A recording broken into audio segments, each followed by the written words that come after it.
Something I wanted to share that I believe is neat to think about is what is going on around us in our environment and what are we contributing to it. Over the past several years, science has been gaining an understanding of epigenetics. Now, you may have never heard this before, but epigenetics is essentially a study of heritable traits, a modification of how your genes are expressed rather than the alteration of the actual DNA. Let me explain it in simpler terms. Epigenetics are basically chemical markers attached to your DNA that do not change the DNA, but determine which genes are turned on or off. Researchers are discovering these modifications may even be inherited from generation to generation via genetic material. This means that environmental factors like stress can impact not only your health, but also that of your family and descendants.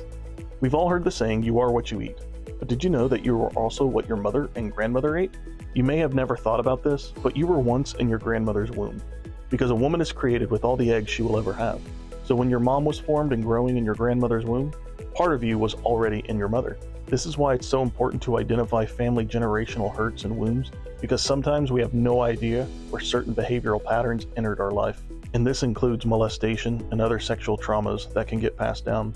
Basically, this is why things such as obesity, alcoholism, cancer, pornography, and other health issues tend to be seen throughout a family history.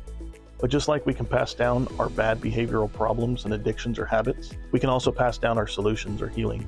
We influence the way those genes can be expressed. Just because your father was an alcoholic does not mean you will be an alcoholic. But if you don't change your environment or how you interact with it, you have a higher chance of having those markers turned on, making it easier to fall into that pattern. Our DNA doesn't change, but we can influence which parts are active. This is why at Whatever It Takes Ministries, we stress the importance of tracing back childhood trauma and family generational curses or sins. Why we want you to come clean and be open and honest with every area of your life.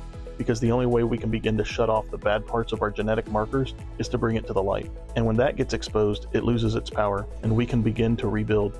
And when we rebuild, we are turning off the old behavioral markers and turning on the new, healthy markers that will be passed down for generations to come.